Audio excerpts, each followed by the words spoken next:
All right.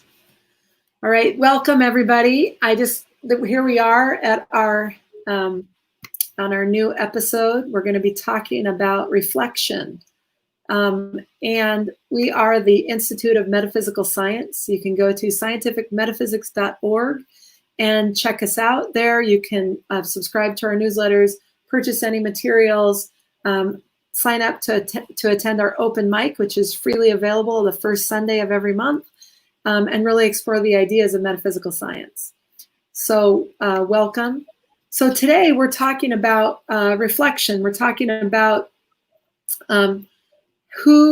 being yourself and what being yourself is really all about. And it takes practice to be yourself. And in fact, we're going to explore some from Mind is the Athlete, which is Betty's book.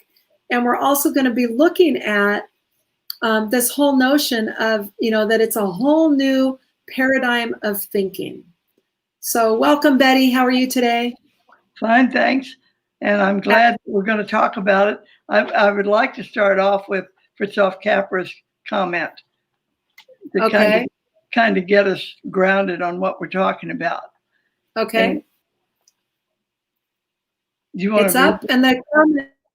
Yep. So the quote in the book, and it's on page 23 of Mind is the Athlete.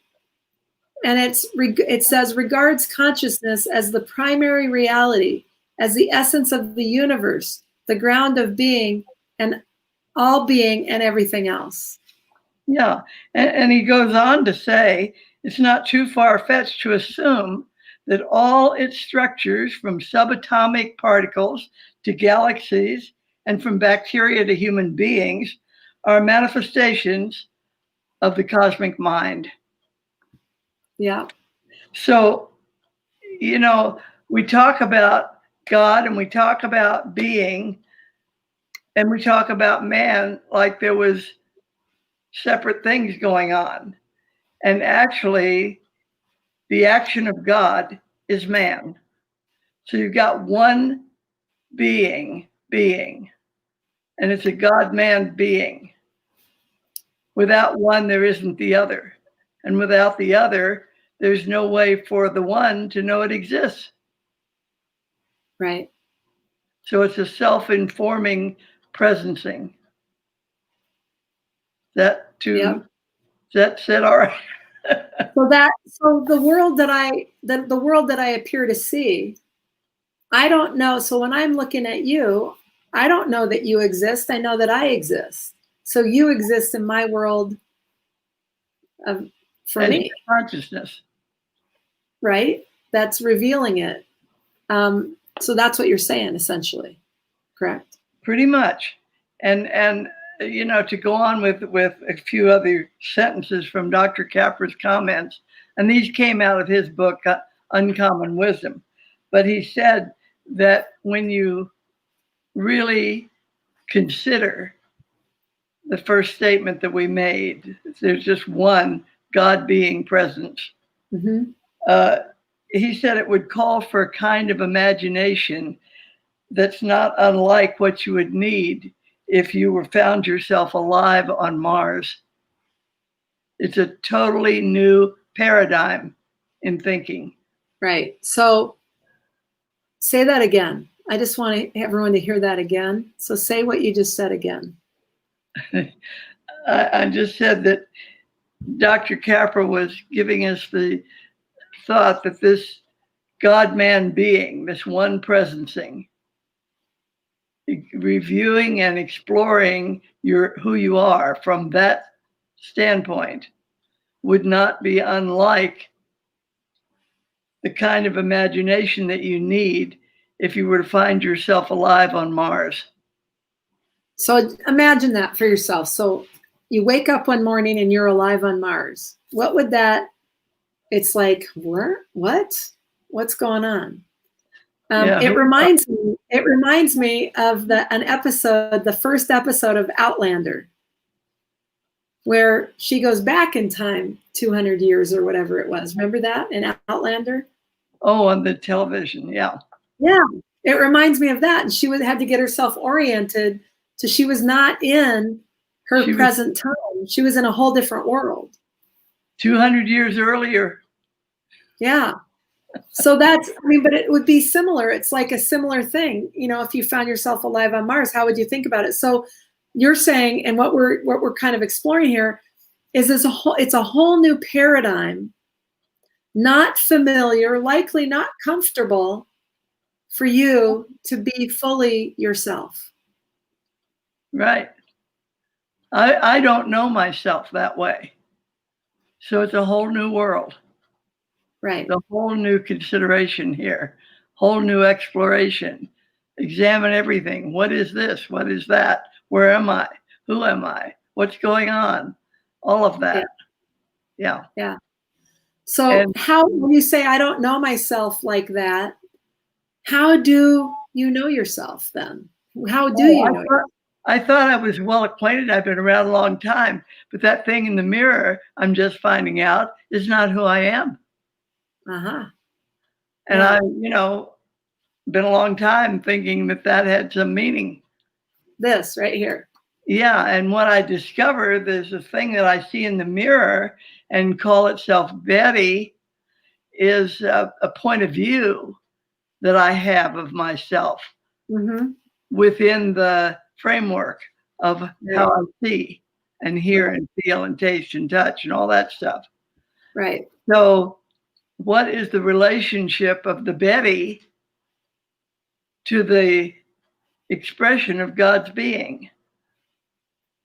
You know, Mrs. Eddy said, man is the expression of God's being. And so then I think she wasn't talking about Betty for sure. So what was she talking about? Oh, that's who I am. Oh my goodness. Well, now, first thing I want to know is, what does that look like? Right. You know? Well, it looks just like it looks. Yeah, it's not visible.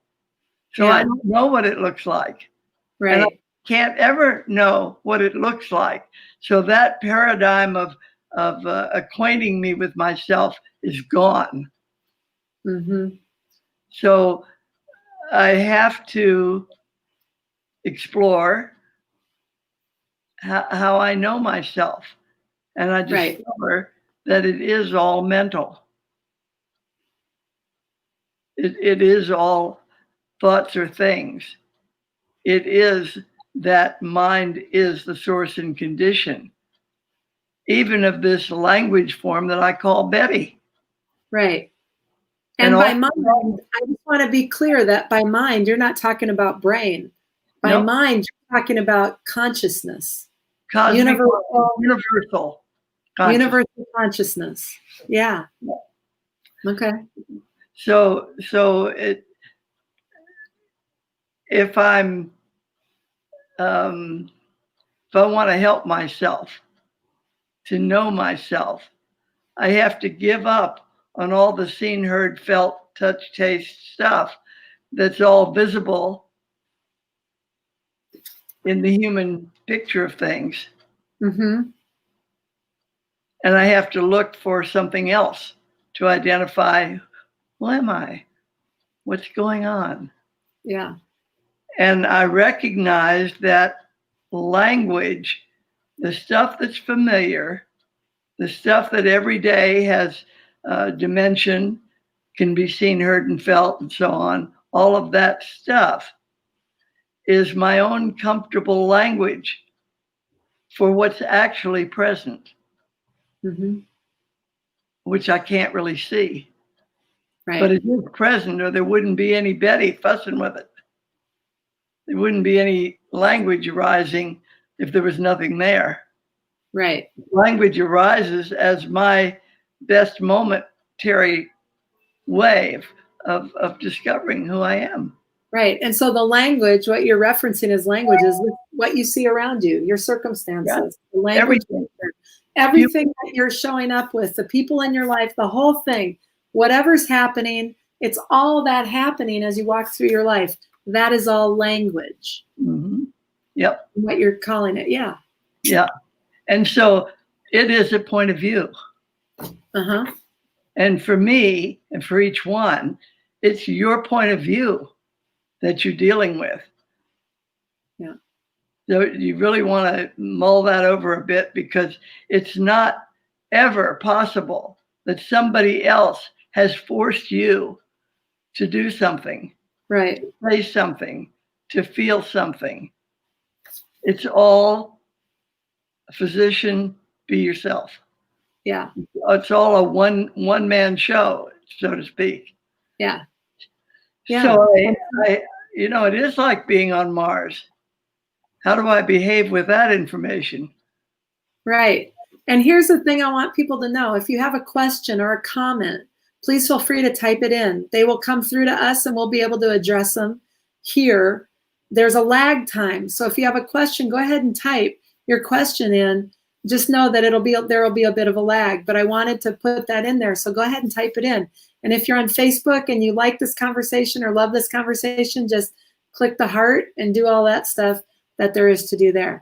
So as we look at our language world, what is there to do? To be myself, and I'm going through life. So I'm going through life and I find out that my office got broken into. Dang it. So now I'm all in the emergency of my office got broken into. And so how does one be oneself in the face of all that, whatever comes up? Well, number one, I think I would do the highest right I know, but right away I would be saying to myself, interesting. I broke into my office. Literally. Now there's Mars right there. I broke into my office. If I think about me like this, I can't say that sentence. I know. But I say you have to begin to think like a Martian. Yeah. So here you are, you say, I broke into my office. Isn't that interesting? So I get that. Now what? Yeah.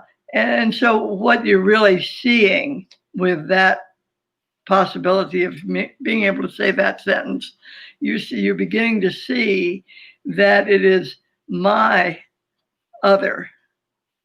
I don't know whether there's anybody out there or not, but here's the office broken into.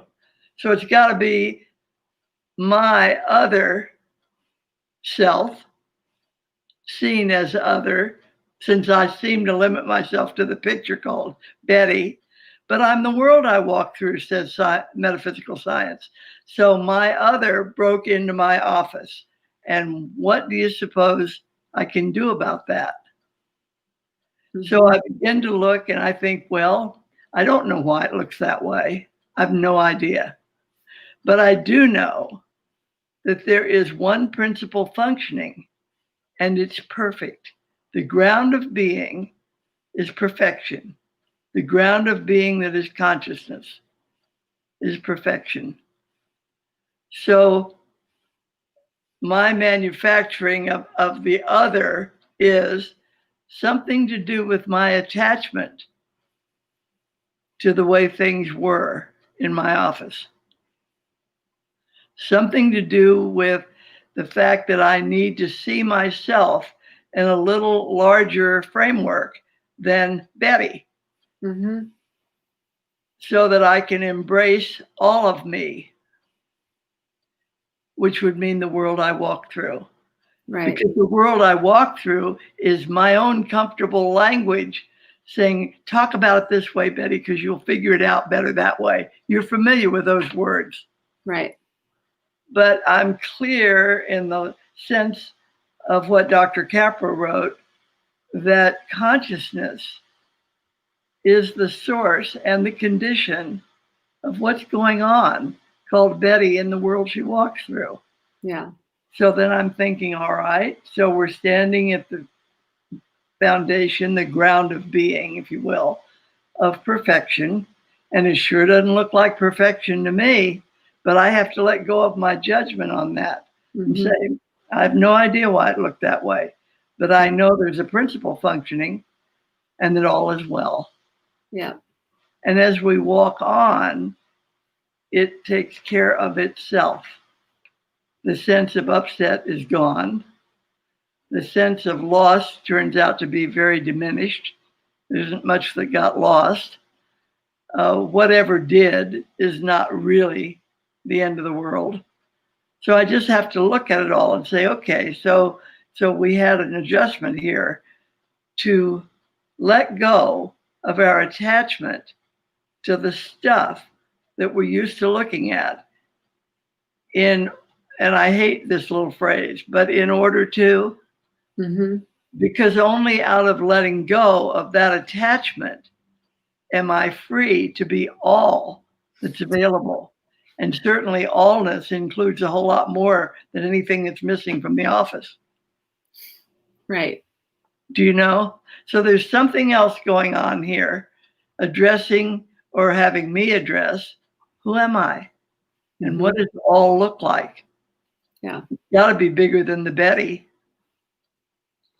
So that's, and then that gets into the all of things. So there's a couple quotes here. I don't know if we're ready for them or not, but it seems like, so when we talk about man is and forever has been God's reflection. How is this related to what we say man in that sentence?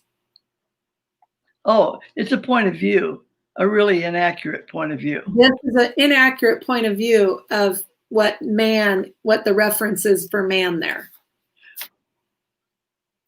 Well, the view is the being that's present. The being that's present is God being. Yes. Calling itself man. Yep. My take on that is it's the action of God. That action is the man that's present when I look and see Betty. Okay.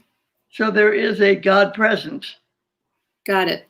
Or there would be no Betty standing there. Well, this has nothing to do with man. Well, this is the best point of view I've got at the moment. Got it. Okay. Perfect. So I work with, it's like playing Monopoly. You're not the shoe or the hat when you move around the board, but it's the piece you got to play with. Right. Okay, so here I am tackling who am I, and I got this Betty thing to play with. Yeah. Kind of like that. Okay. All right, cool. And the other comment the statement that you've already made is man is the expression of God's being. Yeah. So that's said a different way from the last one, right? So man is and forever has been God's reflection. Now man is the expression of God's being. Yeah. And that is reflectively always present. Right. God is always present. So the God idea, I want to call it. There's no God like a person or something. There's just this being. Right. Right. It's like universal consciousness. Like consciousness. So if I look at it from Kim is just a point of view showing up, and my world is just a point of view showing up and is the reflection of God's being. Yeah, and I dropped that word just.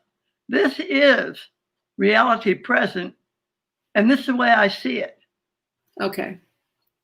But the qualities and the possibilities that are endless are what are present. And this just happens to be my view at the moment. Okay. And it changes all the time. Right.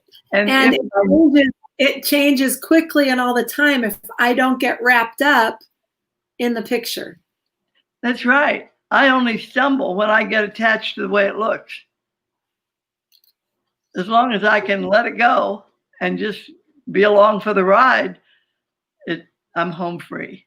Well, I'm going to do what I do, right? So like in my life, there are human footsteps. I'm going to do that. Like there was the calling of the police. There was, got right in the police report. There was going through all the footage on the cameras and all of that stuff. I'm doing all of that. And I might go through all a range of emotions about upset and all that stuff. But the fact is, I can still know who I am. I can still be present to God being. Yeah. The all that's present. Yeah, and you rolled the dice and you moved yourself around to the police station and to the exploration of the system that took the pictures of Right, what was going on in the hallway and all that stuff, which right, I've heard about. But all of that is it's your comfortable information about what was going on. right. And it tells you that there was an attachment there that it's nice to know about because you're not that. Yeah, That's just a point of view of a reality that is actually standing in perfection right now. right.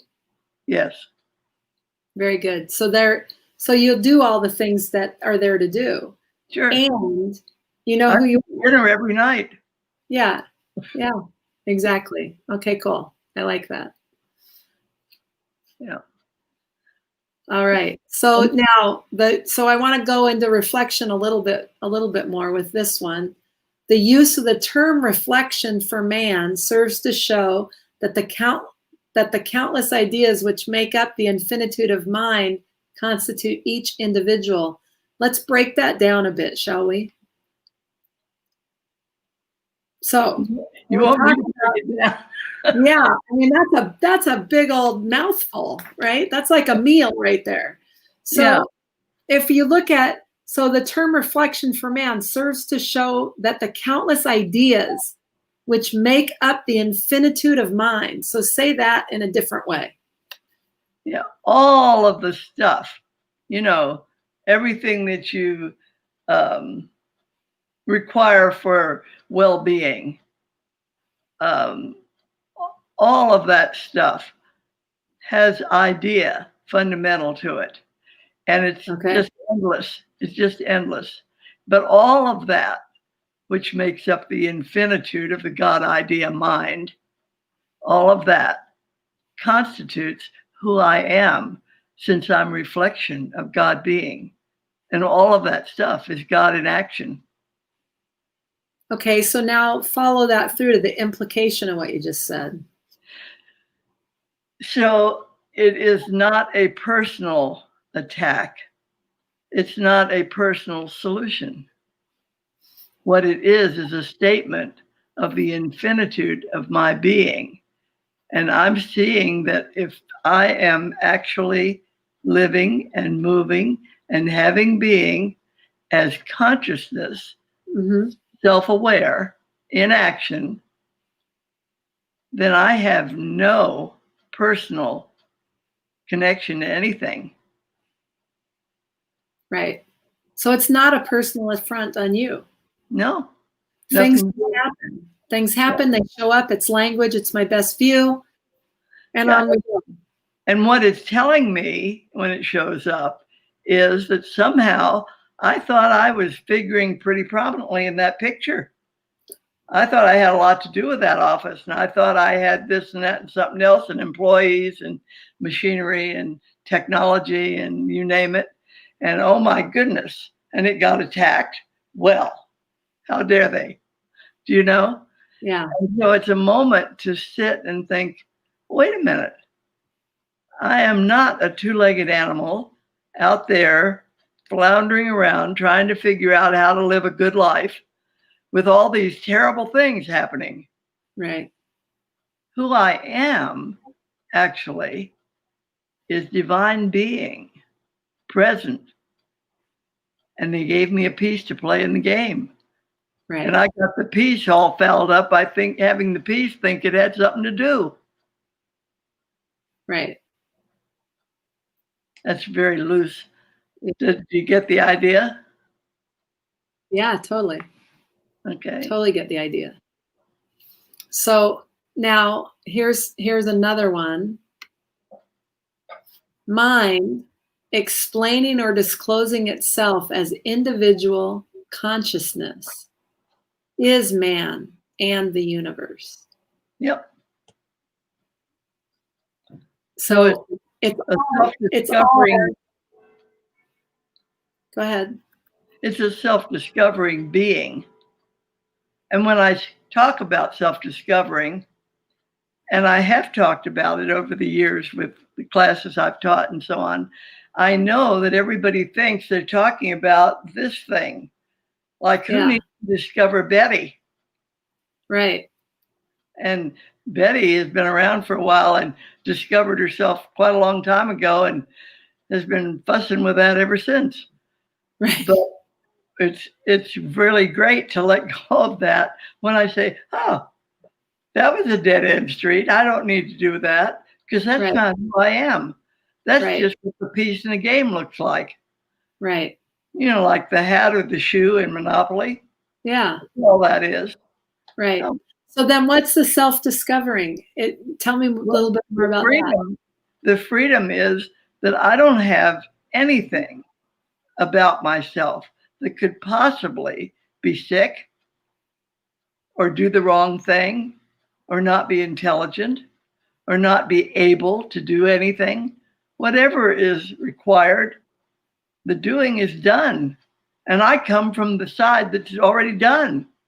Right.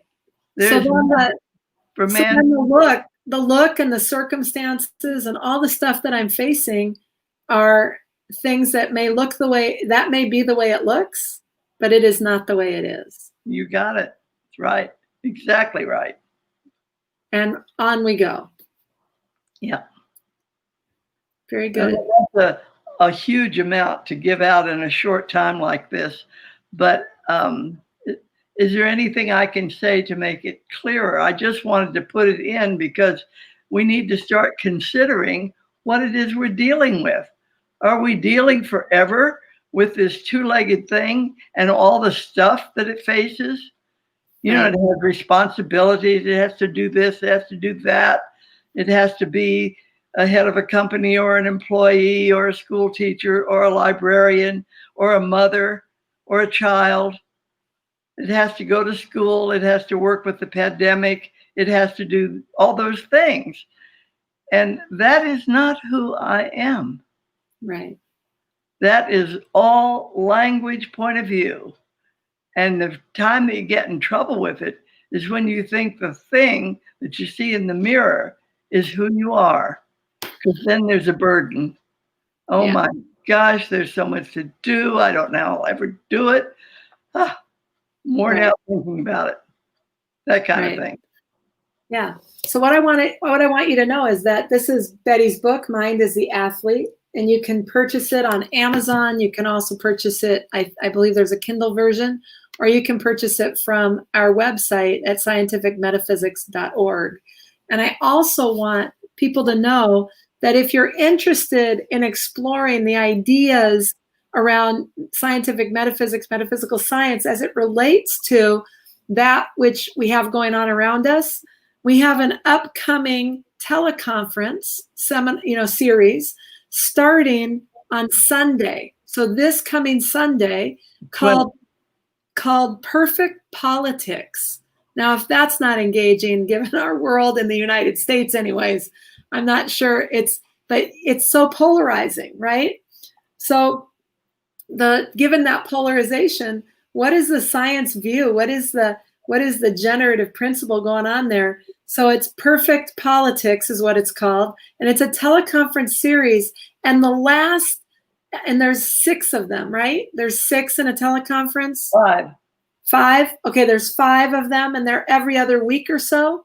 So what you're going to find is the last session is after our general election here in the US. So it's going to take you all the way through, but it's all going to be metaphysical science and how you navigate that. So I highly recommend, if that's something you're interested in exploring, go out to our website and you can sign up. It starts on Sunday. And then there is a question for you. So the question is, we'll do it next week. Have we run out of time? Yeah, we'll do it next week. I just looked at the question and realized how much more that would take. And I looked at the time and I thought, so sorry about that. Stay tuned because there's a question we're going to bring up next week. And we do these every week, every Wednesday, 7 p.m. Central, 5 p.m. Pacific. And you guys can calculate the ones I didn't mention. And we would love to have you join us. So again, if you're interested in learning more, go out to our website at scientificmetaphysics.org. We'd love to have you participate in anything there that serves the need. All right. Anything else you want to say? Yeah. Okay. I'm going to start a blog on the IMS website and write a little article every week. So you may find that interesting. I don't think it's up yet, but it will be in a few days. Right. Okay, very good. So that's all things that are changing and happening. And then these live streams will continue to occur. All right. Thank you very much for being out here. We love seeing you participate. Any questions, please be sure to post them when you're out here on our videos. All right. Take care. See you later. Bye-bye.